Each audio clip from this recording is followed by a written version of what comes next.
नमस्कार मंडळी, sixth sense power या चॅनलमध्ये पुन्हा एकदा आपलं सर्वांचं स्वागत आहे. आणि आजसुद्धा अतिशय महत्त्वाचा विषय आहे आणि तो म्हणजे पांढऱ्या रुईचे आध्यात्मिक महत्त्व काय.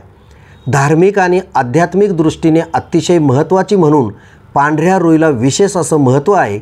पांढऱ्या रुईचं पवित्र, तांत्रिक तसेच पूजाविधी, आराधने यामध्ये अतिशय उपयुक्त असं स्थान आहे. हिंदू धर्माचं महत्त्वाचं स्थान असणाऱ्या या वनस्पतीबद्दल आज अधिक माहिती जाणून घेणार आहोत. तर मंडळी, पांढऱ्या रुईलाच देवरुई, श्वेतरुई तसेच मदार वृक्ष म्हणून सुद्धा ओळखलं जातं.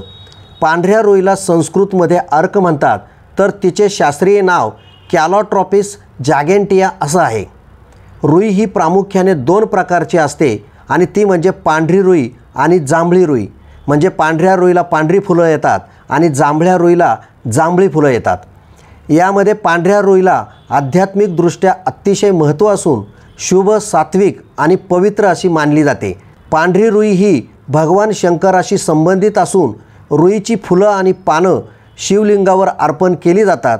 विशेष करून सोमवार, श्रावण महिना, महाशिवरात्रीच्या दिवशी पूजाविधी केल्यास शिवाची आपल्यावर कृपा राहते असे मानले जाते. तांत्रिकदृष्ट्या विचार केला तर ही वनस्पती अतिशय शक्तिशाली मानली जाते.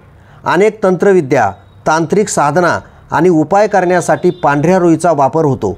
वाईट शक्ती, वाईट विचार आणि नकारात्मक ऊर्जा घालवण्यासाठी पांढरी रुई अतिशय उपयुक्त आहे.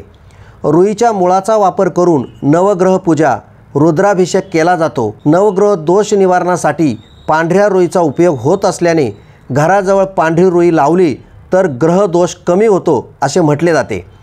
पांढऱ्या रुईचे झाड घराच्या प्रवेशद्वाराजवळ असल्यास वाईट शक्तींपासून तसेच वाईट नजरेपासून कुटुंबाचं संरक्षण होतं. अनेक पूजांसाठी रुईची मुळं आणि पानं यांचा उपयोग केला जातो. ज्या घरासमोर पांढरी रुई असेल किंवा ज्या ठिकाणी पांढऱ्या रुईची मनापासून पूजा केली जाते अशा ठिकाणी सुख, समृद्धी, कौटुंबिक सुखशांती लाभते. एवढंच नाही तर मनातील इच्छा पूर्ण होतात असे देखील म्हटलं जातं. पांढऱ्या रुईचा अनेकांना अनुभव आलेला असून नियमित पूजा केल्याने गरिबी दूर होणे, आर्थिक परिस्थिती सुधारणे तसेच करोडपती बनण्याचे देखील हे संकेत असतात.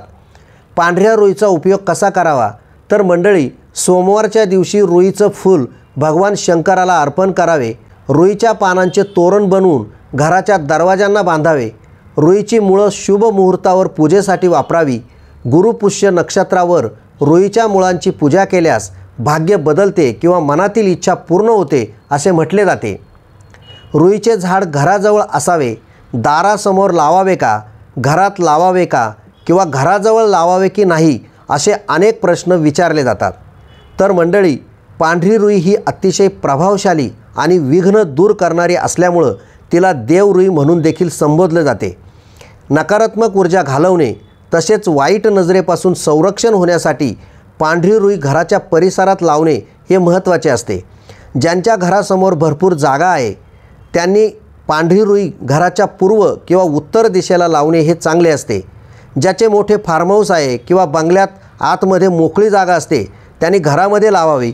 मात्र ज्यांच्याकडे घर छोटे आहे किंवा फारशी जागा नाही त्यांनी प्रवेशद्वाराजवळ किंवा घराच्या समोर काही अंतर ठेवून पांढऱ्या रुईचे झाड लावावे. पांढऱ्या रुईची नियमित पूजा केल्यास घरातील सर्व नकारात्मक शक्ती नाहीशी होते आणि सुख, समृद्धी लाभते. घराचे वाईट शक्तीपासून संरक्षण होते. त्यामुळे पांढऱ्या रुईला गरिबी दूर करणारी किंवा श्रीमंती वाढवणारी वनस्पतीसुद्धा म्हटलं जातं. पांढऱ्या रुईच्या मुळाजवळ 12 वर्षानंतर गणपतीच्या आकाराची प्रतिकृती तयार होते. त्यामुळे नियमित पूजा करणाऱ्या व्यक्तींना कधी अडचणी येत नाहीत. गुरुपुष्यामृत योग आल्यास किंवा गुरुपुष्य नक्षत्रावर मुळाचा तुकडा घेऊन पूजा केल्यास आपल्यावरील विघ्न दूर होतात आणि आपल्या कार्यक्षेत्रामध्ये किंवा उद्योग व्यवसायात यश मिळते. पांढरी रुई ही फक्त औषधी वनस्पती नसून एक दिव्य वनस्पती आहे. तांत्रिक दृष्टिकोनातून आणि घरगुती पूजेसाठी ही वनस्पती अतिशय प्रभावी आहे. पांढऱ्या रुईच्या नियमित पूजेमुळे सकारात्मक ऊर्जा वाढते. मात्र रुईचा पांढरा द्रव किंवा जो पांढरा चिक निघतो तो विषारी असल्यामुळे डोळ्यात जाणार नाही याची काळजी घ्यावी. तर मंडळी, तुम्हाला पांढरी रुई माहीत आहे का? तुमच्या घराजवळ पांढरी रुई आहे का? तुम्ही पांढऱ्या रुईची पूजा अर्चा करतात का? हे आम्हाला कमेंटमध्ये जरूर कळवा. आणि अशा प्रकारची आध्यात्मिक माहिती हवी असेल तर लाईक करा, शेअर करा आणि तुम्ही जर नवीन असाल तर चॅनल सबस्क्राईब करा. धन्यवाद.